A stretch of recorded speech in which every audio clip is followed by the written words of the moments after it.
दुर्गा माली doctor Mehta बार eight ला के यहाँ नौकर था। 5 रुपए मासिक वेतन पाता था। उसके घर में स्त्री और 2-3 छोटे बच्चे थे। स्त्री पड़ोसियों के लिए गेहूं पीसा करती थी। 2 बच्चे जो समझदार थे इधर उधर से लकड़ियां गेहूं उपले चुन लाते थे, किंतु इतना यत्न करने पर भी वे बहुत तकलीफ में रहते थे। दुर्गा डॉक्टर साहब की नजर बचाकर बगीचे से फूल चुन लेता और बाजार में पुजारियों के हाथ बेच दिया करता था। कभी कभी फलों पर भी हाथ साफ किया करता था। यही उसकी ऊपरी आमदनी थी। इससे नोन तेल आदि का काम चल जाता था। उसने कई बार डॉक्टर महोदय से वेतन बढ़ाने के लिए प्रार्थना की, परंतु डॉक्टर साहब नौकर की वेतन वृद्धि को छूत की बीमारी समझते थे, जो एक से अनेकों को ग्रस लेती है। वे साफ साफ कह दिया करते थे कि भाई, मैं तुम्हें बांधे तो नहीं हूँ, तुम्हारा निर्वाह यहाँ नहीं होता तो कहीं और चले जाओ, मेरे लिए मालियों का अकाल नहीं है। दुर्गा में इतना साहस न था कि वो लगी हुई रोजी छोड़कर नौकरी ढूंढने निकलता। इससे अधिक वेतन पाने की आशा भी नहीं थी। इसलिए इसी निराशा में पड़ा हुआ जीवन के दिन काटता और अपने भाग्य को रोता था। डॉक्टर महोदय को बागवानी से विशेष प्रेम था। नाना प्रकार के फूल पत्ते लगा रखे थे। अच्छे अच्छे फलों के पौधे दरभंगा, मलिहाबाद, सहारनपुर आदि स्थानों से मंगवाकर लगाए थे। वृक्षों को फलों से लदे हुए देखकर उन्हें हार्दिक आनंद होता था। अपने मित्रों के यहाँ गुलदस्ते और शाक भाजी की डालियां तोहफे के तौर पर भिजवाते रहते थे।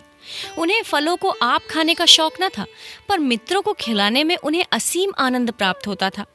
प्रत्येक फल के मौसम में मित्रों की दावत करते और पिकनिक पार्टियां उनके मनोरंजन का प्रधान अंग थी। एक बार गर्मियों में उन्होंने अपने मित्रों को आम खाने की दावत दी। मलिहाबाद में सुफेदे के फल खूब लगे हुए थे। डॉक्टर साहब इन फलों को प्रतिदिन देखा करते थे। ये पहले ही फल थे, इसलिए वो मित्रों से उनके मिठास और स्वाद का बखान सुनना चाहते थे। इन विचारों से उन्हें वही आमोद होता था जो किसी पहलवान को अपने पट्ठों के करतब दिखाने से होता है। इतने बड़े, सुंदर और सुकोमल सुफेदे स्वयं उनकी निगाह से न गुजरे थे। इन फलों के स्वाद का उन्हें इतना विश्वास हो गया था कि वे एक फल चख कर भी उनकी परीक्षा करना आवश्यक न समझते थे। प्रधानता इसलिए कि एक फल की कमी एक मित्र को रसास्वादन से वंचित कर देगी। संध्या का समय था, चैत का महीना। मित्र आकर बागीचे के हौज के किनारे कुर्सियों पर बैठे थे। बर्फ और दूध का प्रबंध पहले ही से कर लिया था, पर अभी तक फल न तोड़े गए थे। डॉक्टर साहब पहले फलों को पेड़ में लगे दिखलाकर तब उन्हें तोड़ना चाहते थे, जिससे किसी को ये संदेह न हो कि फल इनके बाग के नहीं हैं। जब सब सज्जन जमा हो गए तब उन्होंने कहा, आप लोगों को कष्ट होगा, पर जरा चलकर फलों को पेड़ में लचकते हुए देखिए। बड़ा ही मनोहर दृश्य है। गुलाब में भी ऐसी लोचन लाली न होगी। रंग से स्वाद टपक पड़ता है। मैंने इसकी कलम खास मलिहाबाद से मंगवाई थी। मित्रगण उठे। डॉक्टर साहब आगे आगे चले। रविशों के दोनों ओर गुलाब की क्यारियां थीं। उनकी छटा दिखाते हुए वे अंत में सुफेदे के पेड़ के सामने आ गए। मगर आश्चर्य, वहां एक भी फल न था। डॉक्टर साहब ने समझा शायद वो ये पेड़ नहीं है। 2 पग और आगे चले, दूसरा पेड़ मिल गया और आगे बढ़े तीसरा पेड़ मिला। फिर पीछे लौटे और एक विस्मित दशा में सुफेदे के वृक्ष के नीचे आकर रुक गए। इसमें संदेह नहीं कि वृक्ष यही है, पर फल क्या हुए? 20-25 आम थे, एक का भी पता नहीं। मित्रों की ओर अपराधपूर्ण नेत्रों से देखकर बोले, आश्चर्य है कि इस पेड़ में एक भी फल नहीं। आज सुबह ही मैंने देखा था, पेड़ फलों से लदा हुआ था। ये देखिए, फलों की डंठल है। ये अवश्य माली की शरारत है। मैं आज ही उसकी हड्डियां तोड़ दूंगा। उस पाजी ने मुझे इतना धोखा दिया। मैं बहुत लज्जित हूँ। आप लोगों को व्यर्थ कष्ट हुआ। मैं सत्य कहता हूँ, इस समय मुझे जितना दुख है उसे प्रकट नहीं कर सकता। ऐसे रंगीले, कोमल, कमनीय फल मैंने अपने जीवन में कभी ना देखे थे। उनके यूं लुप्त हो जाने से मेरे हृदय के टुकड़े हुए जाते हैं। ये कहकर वे नैराश्य वेदना से कुर्सी पर बैठ गए। मित्रों ने सांत्वना देते हुए कहा, नौकरों का सब जगह यही हाल है। ये जाति ही पाजी होती है। आप हम लोगों के कष्ट का खेद ना करें। ये सुफेदे ना सही, दूसरे फल सही। एक सज्जन ने कहा, साहब मुझे तो सब आम एक ही से मालूम होते हैं। सुफेदे, मोहनभोग, लंगड़े, बम्बई, फजली, दशहरी, इनमें भी कोई भेद नहीं मालूम होता। ना जाने आप लोगों को कैसे उसमें स्वाद का फर्क मालूम होता है। दूसरे सज्जन बोले, यहाँ भी वही हाल है। इस समय जो फल मिले वही मंगवाइए, जो गए उनका अफसोस क्या। डॉक्टर ने व्यथित भाव से कहा, आमों की क्या कमी है, सारा बाग भरा पड़ा है। खूब शौक से खाइए और बांध कर घर ले जाइए। वे हैं किस लिए, पर वो रस और वो स्वाद कहाँ। आपको विश्वास न होगा, उन सफेदों पर ऐसा निखार था कि वे सेब मालूम होते थे। सेब भी देखने में सुंदर होता है, उसमें वो रुचिवर्धक लालित्य, वो सुधा में मृदुता कहाँ। इस माली ने आज ये अनर्थ किया है कि जी चाहता है नमक हराम को गोली से मार दूं। इस वक्त सामने आ जाए तो अधमुआ कर दूं। माली बाजार गया हुआ था। डॉक्टर साहब ने साई से कुछ आम तुड़वाए। मित्रों ने आम खाए, दूध पिया और डॉक्टर साहब को धन्यवाद देकर अपने अपने घर की राह ली। लेकिन मिस्टर मेहता वहां हौज के किनारे हाथ में हंटर लिए माली की बाट जोते रहे। आकृति से जान पड़ता था मानो साक्षात क्रोध मूर्तिमान हो गया था। कुछ रात गए दुर्गा बाजार से लौटा। वो चौकन्नी आंखों से इधर उधर देख रहा था। ज्यों ही उसने डॉक्टर साहब को हौज के किनारे हंटर लिए बैठे देखा, उसके होश उड़ गए। समझ गया कि चोरी पकड़ ली गई। इसी भय से उसने बाजार में खूब देरी की थी। उसने समझा था डॉक्टर साहब कहीं सैर करने गए होंगे। मैं चुपके से कटहल के नीचे अपनी झोपड़ी में जा बैठूंगा। सवेरे जब पूछताछ भी हुई तो मुझे सफाई देने का अवसर मिल जाएगा। कह दूंगा सरकार मेरे झोपड़ी की तलाशी ले ले। इस प्रकार मामला दब जाएगा। समय सफल चोर का सबसे बड़ा मित्र है। एक एक क्षण उसे निर्दोष सिद्ध करता जाता है, किंतु जब रंगे हाथों पकड़ा जाता है तब उसे बच निकलने की कोई राह नहीं रहती। रुधिर के सूखे हुए धब्बे रंग के दाग बन सकते हैं, पर ताजा लोह आप ही आप पुकारता है। दुर्गा के पैर थम गए, छाती धड़कने लगी। डॉक्टर साहब की निगाह उस पर पड़ गई थी। अब उल्टे पांव लौटना व्यर्थ था। डॉक्टर साहब उसे दूर से देखते ही उठे कि चलकर खूब मरम्मत करूं, लेकिन वकील थे। विचार किया कि इसका बयान लेना आवश्यक है। इशारे से निकट बुलाया और पूछा, सफेदे के पेड़ में कई आम लगे थे, एक भी नहीं दिखाई देता, क्या हो गए? दुर्गा ने निर्दोष भाव से उत्तर दिया, हुजूर अभी मैं बाजार गया हूं, तब तक तो सब आम लगे हुए थे। इतनी देर में कोई तोड़ ले गया हो तो मैं नहीं कह सकता। तुम्हारा किस पर संदेह है? सरकार अब मैं किसे बताऊं, इतने नौकर चाकर हैं, ना जाने किसकी नीयत बिगड़ी हो। मेरा संदेह तुम्हारे ऊपर है। अगर तोड़ कर रखे हो तो लाकर दे दो, या साफ साफ कह दो कि मैंने नहीं तोड़े हैं, नहीं तो मैं बुरी तरह पेश आऊंगा। चोर केवल दंड ही से बचना नहीं चाहता, वो अपमान से भी बचना चाहता है। वो दंड से उतना नहीं डरता जितना अपमान से। जब उसे सजा से बचने की कोई आशा नहीं रहती, उस समय भी वो अपने अपराध को स्वीकार नहीं करता। वो अपराधी बनकर छूट जाने से निर्दोष बनकर दंड भोगना बेहतर समझता है। दुर्गा इस समय अपराध स्वीकार करके सजा से बच सकता था, पर उसने कहा, हुजूर मालिक है, जो चाहे करें, पर मैंने आम नहीं तोड़े। सरकार ही बताएं, इतने दिन मुझे आपकी ताबेदारी करते हो गए, मैंने एक पत्ती भी छुई है? तुम कसम खा सकते हो, गंगा की कसम जो मैंने आमों को हाथ से भी छुआ हो। मुझे इस कसम पर विश्वास नहीं है। तुम पहले लोटे में पानी लाओ, उसमें तुलसी की पत्तियां डालो, तब कसम खाकर कहो कि मैंने तोड़े हो तो मेरा लड़का मेरे काम ना आए, तब मुझे विश्वास आएगा। हुजूर साँच को आँच क्या, जो कसम कहिए खाऊंगा। जब मैंने काम ही नहीं किया तो मुझ पर क्या कसम पड़ेगी? अच्छा, बातें न बनाओ, जाकर पानी लाओ। डॉक्टर महोदय मानव चरित्र के ज्ञाता थे। सदैव अपराधियों से व्यवहार रहता था। यद्यपि दुर्गा जबान से हेकड़ी की बातें कर रहा था, पर उसके हृदय में भय समाया हुआ था। वो अपने झोपड़े में आया, लेकिन लोटे में पानी लेकर जाने की हिम्मत न हुई। उसके हाथ थरथराने लगे। ऐसी घटनाएं याद आ गईं जिनमें झूठी गंगा उठाने वाले पर दैवीय प्रकोप का प्रहार हुआ था। ईश्वर के सर्वज्ञ होने का ऐसा मर्मस्पर्शी विश्वास उसे कभी नहीं हुआ था। उसने निश्चय किया, मैं झूठी गंगा ना उठाऊंगा। यही ना होगा, निकाल दिया जाऊंगा। नौकरी फिर कहीं ना कहीं मिल जाएगी, और नौकरी ना भी मिले तो मजूरी तो कहीं नहीं गई है। कुदाल भी चलाऊंगा तो सांझ तक आध सेर के आटे का ठिकाना हो जाएगा। वो धीरे धीरे खाली हाथ डॉक्टर साहब के सामने आकर खड़ा हो गया। डॉक्टर साहब ने कड़े स्वर से पूछा, पानी लाया? हुजूर, मैं गंगा न उठाऊंगा। तो तुम्हारा आम तोड़ना साबित है। अब सरकार जो चाहे समझे। मान लीजिए मैंने ही आम तोड़े तो आपका गुलाम ही तो हूँ। दिन रात ताबेदारी करता हूँ, बाल बच्चे आमों के लिए रोवें तो कहाँ जाऊँ? अब की जान बख्शी जाए फिर ऐसा कसूर ना होगा। डॉक्टर महोदय इतने उदार न थे। उन्होंने यही बड़ा उपकार किया कि दुर्गा को पुलिस के हवाले न किया और हंटर ही लगाए। उसकी इस धार्मिक श्रद्धा ने उन्हें कुछ नर्म कर दिया था, मगर ऐसे दुर्बल हृदय को अपने यहाँ रखना असंभव था। उन्होंने उसी क्षण दुर्गा को जवाब दे दिया और उसकी आधे महीने की बाकी मजूरी जब्त कर ली। कई माह के पश्चात एक दिन डॉक्टर मेहरा बाबू प्रेम शंकर के बाग की सैर करने गए। वहां से कुछ अच्छी अच्छी कलमें लाना चाहते थे। प्रेम शंकर को भी बागवानी से प्रेम था और दोनों मनुष्यों में यही समानता थी। अन्य सभी विषयों में एक दूसरे से भिन्न थे। प्रेम शंकर बड़े संतोषी सरल हृदय मनुष्य थे। वे कई साल अमेरिका रह चुके थे। वहां उन्होंने कृषि विज्ञान का खूब अध्ययन किया था और यहाँ आकर इस वृत्ति को अपनी जीविका का आधार बना लिया था। मानव चरित्र और वर्तमान सामाजिक संगठन के विषय में उनके विचार विचित्र थे, इसलिए शहर के सभ्य समाज में लोग उनकी उपेक्षा करते थे और उन्हें झक्की समझते थे।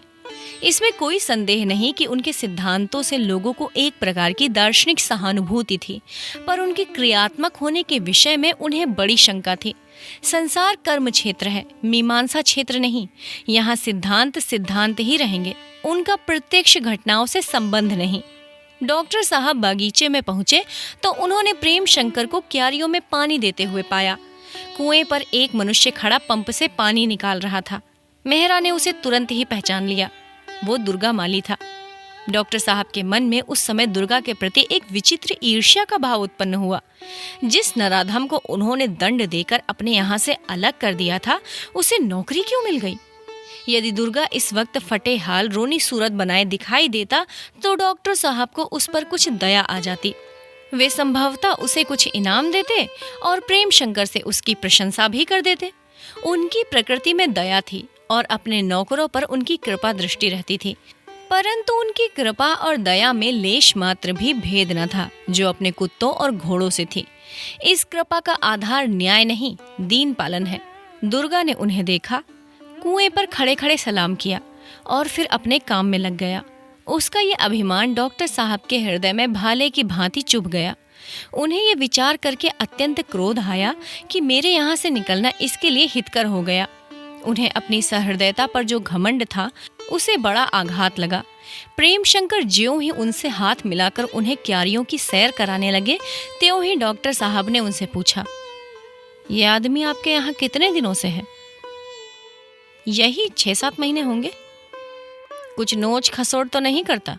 ये मेरे यहाँ माली था, इसके हथलपकेपन से तंग आकर मैंने इसे निकाल दिया था। कभी फूल तोड़कर बेच आता, कभी पौधे उखाड़ ले जाता, और फलों का कहना ही क्या, वे इसके मारे बचते ही न थे। एक बार मैंने मित्रों की दावत की थी, मलिहाबादी सुफेदे खूब लगे हुए थे। जब सब आकर बैठ गए और मैं उन्हें फल दिखाने के लिए गया तो सारे फल गायब। कुछ न पूछिए उस समय कितनी भद्द हुई। मैंने उसी क्षण इन महाशय को दुत्कार बताई। बड़ा ही दगाबाज आदमी है और ऐसा चतुर कि इसको पकड़ना मुश्किल है। कोई वकीलों ही जैसा काइया आदमी हो तो इसे पकड़ सकता है। ऐसी सफाई और ढिठाई से ढुलकता है कि इसका मुंह देखते रह जाइए। आपको तो कभी नहीं चरका दिया? जी नहीं, कभी नहीं। इसने शिकायत का कोई अवसर नहीं दिया। यहाँ तो खूब मेहनत से काम करता है, यहाँ तक दोपहर की छुट्टी में भी आराम नहीं करता। मुझे तो इस पर इतना भरोसा हो गया है कि सारा बगीचा इस पर छोड़ रखा है। दिन भर में जो कुछ आमदनी होती है वो शाम को मुझे दे देता है और कभी एक पाई का भी अंतर नहीं पड़ता। यही तो इसका कौशल है कि आपको उल्टे छुरे मुड़े और आपको खबर भी नहीं। आप इसे वेतन क्या देते हैं? यहाँ किसी को वेतन नहीं दिया जाता।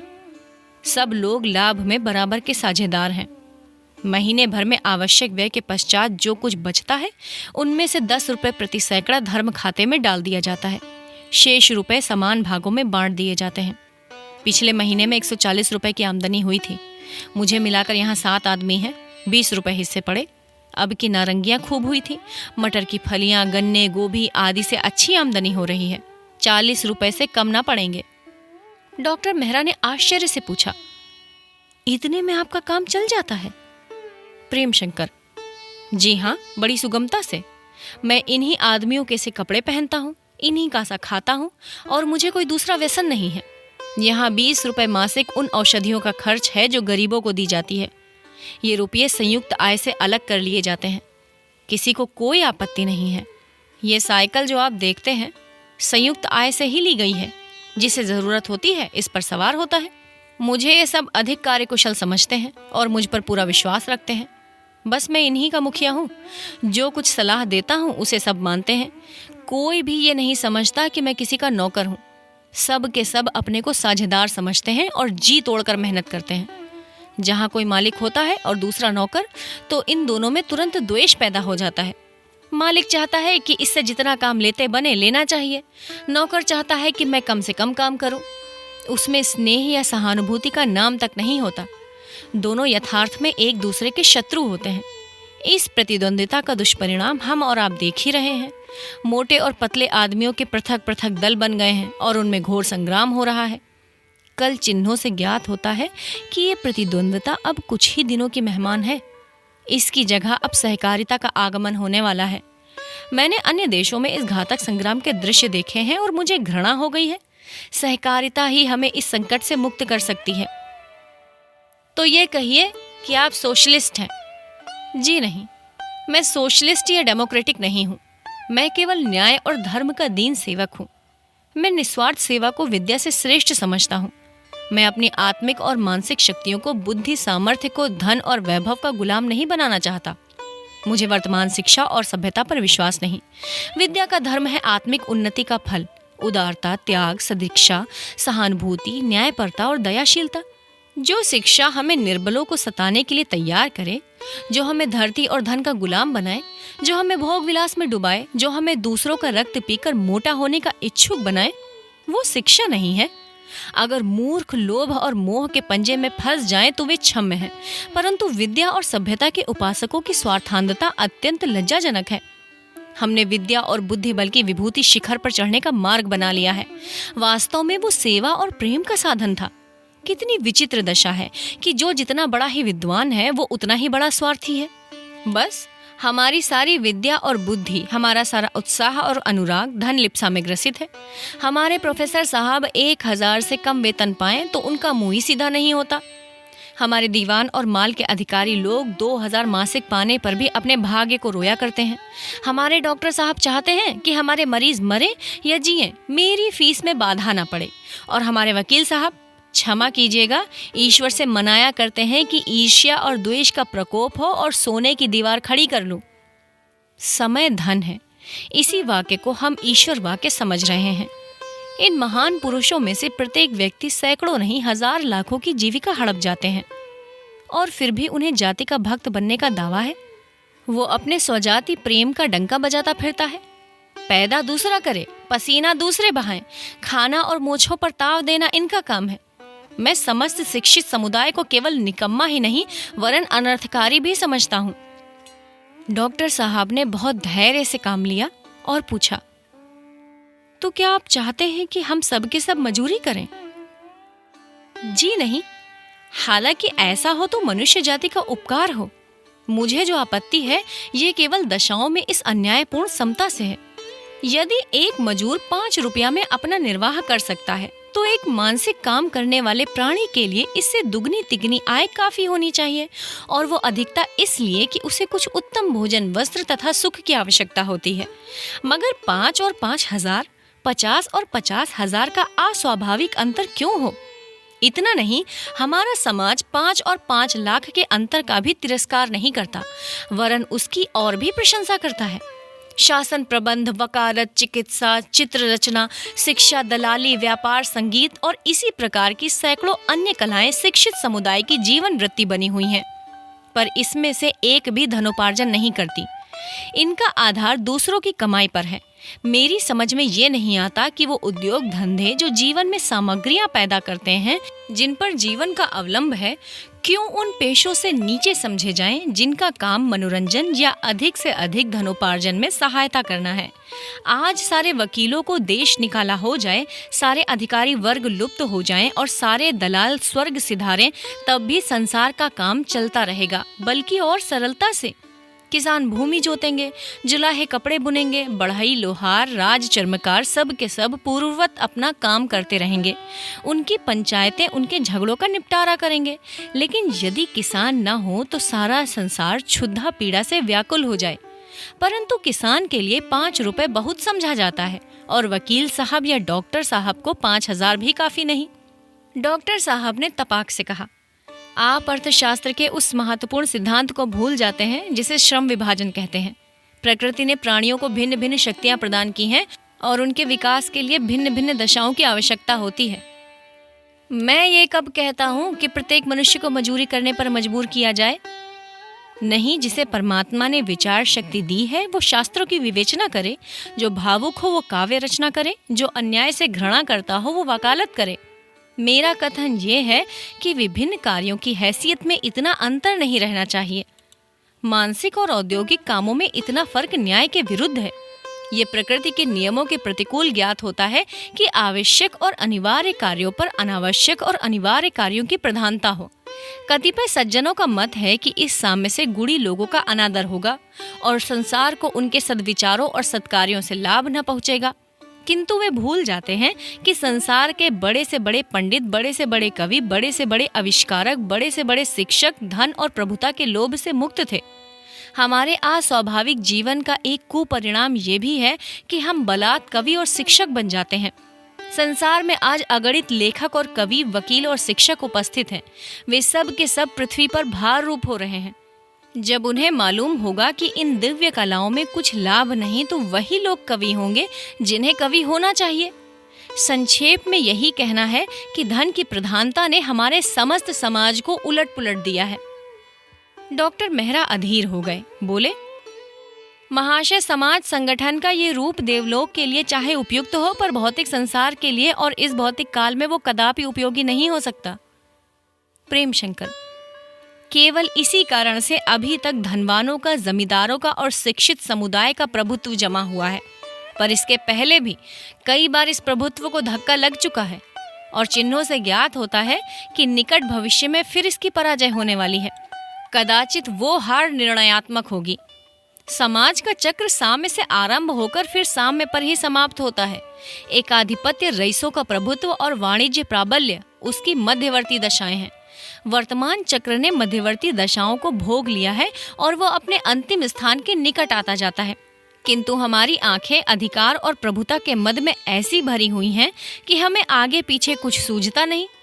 चारों ओर से जनतावाद का घोर नाद हमारे कानों में आ रहा है, पर हम ऐसे निश्चिंत हैं मानो वो साधारण मेघ की गरज है। हम अभी तक उन विद्याओं और कलाओं में लीन हैं जिनका आश्रय दूसरों की मेहनत है। हमारे विद्यालयों की संख्या बढ़ती जाती है। हमारे वकील खाने में पांव रखने की जगह बाकी नहीं। गली गली फोटो स्टूडियो खुल रहे हैं। डॉक्टरों की संख्या मरीज से भी अधिक हो गई है, पर अब भी हमारी आंखें नहीं खुलती। हम इस अस्वाभाविक जीवन, इस सभ्यता के तिलिस्म से बाहर निकलने की चेष्टा नहीं करते। हम शहरों में कारखाने खोलते फिरते हैं इसलिए कि मजदूरों की मेहनत से मोटे हो जाएं। 30 रुपए और 40 रुपए सैकड़े लाभ की कल्पना करके फूले नहीं समाते। पर ऐसा कहीं देखने में नहीं आता कि किसी शिक्षित सज्जन ने कपड़ा बुनना या जमीन जोतना शुरू किया हो। यदि कोई दुर्भाग्यवश ऐसा करे भी तो उसकी हंसी उड़ाई जाती है। हम उसी को मान प्रतिष्ठा के योग्य समझते हैं जो तकिया गद्दी लगाए बैठा रहे, हाथ पैर ना हिलाए और लेन देन पर, सूद बट्टे पर लाखों के वारे न्यारे करता हो। यही बातें हो रही थी कि दुर्गा माली एक डाली में नारंगियां, गोभी के फूल, अमरूद, मटर की फलियां आदि सजाकर लाया और उसे डॉक्टर साहब के सामने रख दिया। उसके चेहरे पर एक प्रकार का गर्व था, मानो उसकी आत्मा जागृत हो गई हो। वो डॉक्टर साहब के समीप एक मोटे मोढ़े पर बैठ गया और बोला, हुजूर को कैसी कलमें चाहिए? आप बाबूजी को एक चिट पर उनके नाम लिखकर दे दीजिए, मैं कल आपके मकान पर पहुंचा दूंगा। आपके बाल बच्चे तो अच्छी तरह हैं? डॉक्टर साहब ने कुछ सकुचा कर कहा, हाँ, लड़के अच्छी तरह हैं। तुम यहाँ अच्छी तरह हो? जी हाँ, आपकी दया से बहुत आराम से हूँ। डॉक्टर साहब उठकर चले तो प्रेम शंकर उन्हें विदा करने के साथ साथ फाटक तक आए। डॉक्टर साहब मोटर पर बैठे तो मुस्कुराकर प्रेम शंकर से बोले, मैं आपके सिद्धांतों का कायल नहीं हुआ, पर इसमें संदेह नहीं कि आपने एक पशु को मनुष्य बना दिया। यह आपके सत्संग का फल है, लेकिन क्षमा कीजिएगा, मैं फिर भी कहूँगा कि आप इससे होशियार रहिएगा। सुप्रजनन शास्त्र अभी तक किसी ऐसे प्रयोग का आविष्कार नहीं कर सका है जो जन्म के संस्कारों को मिटा दे।